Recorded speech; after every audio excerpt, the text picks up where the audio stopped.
Hello friends, welcome to all. Today we discuss about William Wordsworth poem I Wandered Lonely as a Cloud। तो इसे line by line आज समझते हैं, ठीक है। चलिए शुरू करते हैं।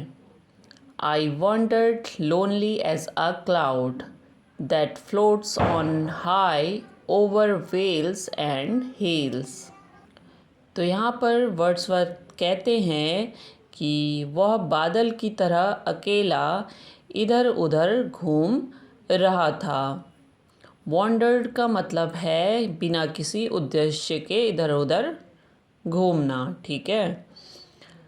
वो घाटियों और पहाड़ियों के ऊपर आसमान में तैर रहा है। When all at once I saw a crowd, a host of golden daffodils।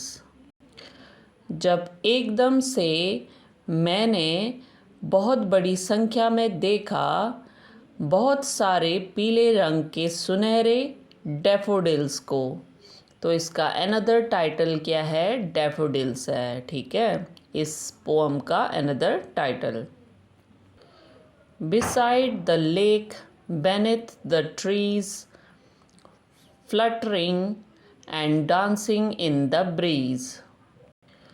झील के किनारे पेड़ों के नीचे वे डैफोडिल्स ठंडी हवा में लहराते और नाचते हुए दिखाई दे रहे थे। Continuous as the star that shine and twinkle on the Milky Way। Way daffodils उतने ही लगातार और अनगिनत दिखाई दे रहे थे जितने मिल्की वे में चमकते हुए और टिमटिमाते तारे होते हैं। They stretched in never ending line along the margin of a bay। वे फूल एक अंत न होने वाली कतार में फैले हुए थे। वे फूल खाड़ी के किनारे एक लंबी कतार में फैले हुए थे जिसका अंत दिखाई नहीं देता है। 10,000 saw I at a glance, tossing their heads in sprightly dance। एक नज़र में मुझे हजारों फूल दिखाई दिए जो खुशी से अपना सिर हिलाते हुए नाच रहे थे। तो यहाँ पर वर्ड्सवर्थ को जो डैफोडिल्स हैं वो कैसे दिख रहे हैं? अपने सर को हिलाते हुए, डांस करते हुए, ठीक है। The waves beside them danced, but they outdid the sparkling way in glee। जिस किनारे पे ये डैफोडिल्स थे वहाँ पर झील भी थी, ठीक है। तो उसके पास की जो लहरें थी वे भी नाच रही थी, लेकिन डैफोडिल्स खुशी और चमक में उन लहरों से भी बढ़कर थे, यानी कि उससे भी बढ़कर वो क्या बहुत खुशी दे रहे थे, उत्साह दे रहे थे, ठीक है। ग्ली का मतलब क्या होता है? खुशी या फिर उत्साह। A poet could not but be gay in such a jocund company. यहाँ पर जो गे है, ये गे वो वाला नहीं है जो आप सोच रहे हैं। इसका मतलब यहाँ पर खुशी है, ठीक है। और जॉकंड कंपनी का मतलब है आनंदमयी संगति, ठीक है। तो यहाँ पर पोएट कह रहे हैं कि एक पोएट खुशी या फिर खुश हुए बिना नहीं रह सकता, ठीक है। Could not but be gay, यानी कि एक कवि खुश हुए बिना नहीं रह सकता इतनी आनंदमयी संगति में। I gazed and gazed, but little thought what wealth the sow to me that had bought. I gazed and gazed का मतलब है मैं लगातार, मैं इस दृश्य को लगातार देखता रहा, पर उस समय मुझे यह एहसास नहीं हुआ कि यह दृश्य मेरे लिए कितनी बड़ी संपत्ति लेकर आया है, क्योंकि उसे यह क्या है, मानसिक सुख दे रहा है। ठीक है, उसे ये क्या कर रहा है, सुंदर यादें दे रहा है। ठीक है, तो ये इसके लिए क्या है, एक संपत्ति ही है।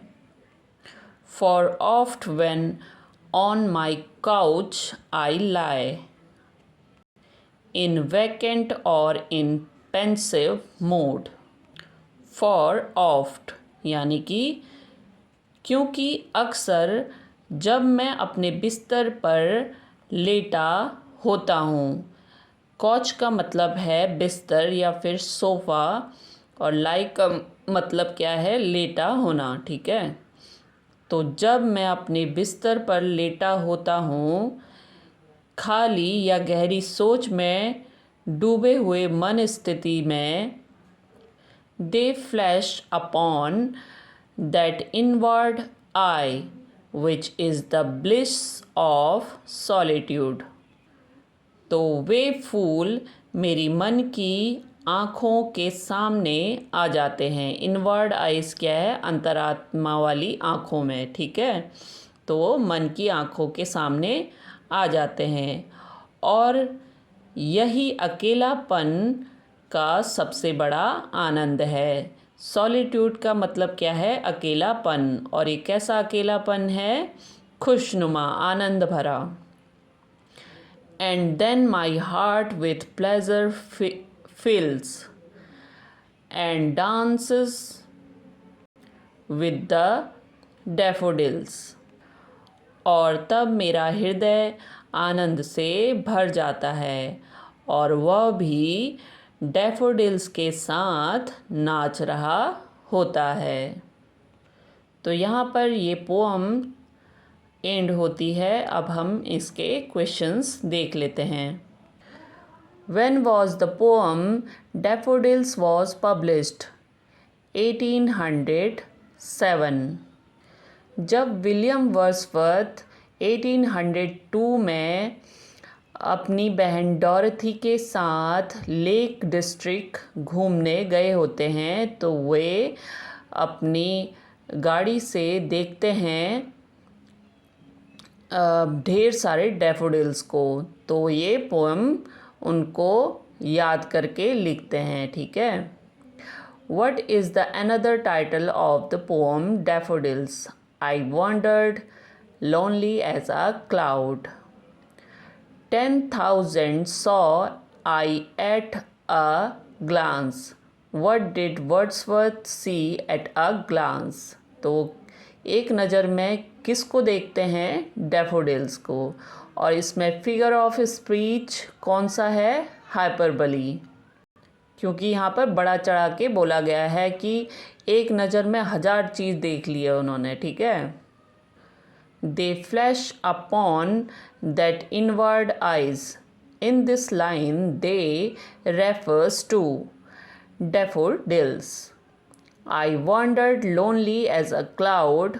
Which figure of speech in this line?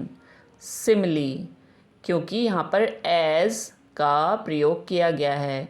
जिस भी लाइन में as या फिर like का प्रयोग होता है, उसमें simile figure of speech आता है। Tossing their hats in sprightly dance. Which figure of speech in this line? Personification. तो डैफोडिल्स क्या कर रहे होते हैं, अपने हेड को हिला रहे होते हैं और डांस कर रहे होते हैं। ठीक है, ऐसा पोएट को दिख रहा होता है। ठीक है, तो ये क्या है, एक पर्सोनिफिकेशन है। The daffodils are compared to the stars in the Milky Way. How does the poet feel at the end of the poem. Joyful. Okay, thank you guys.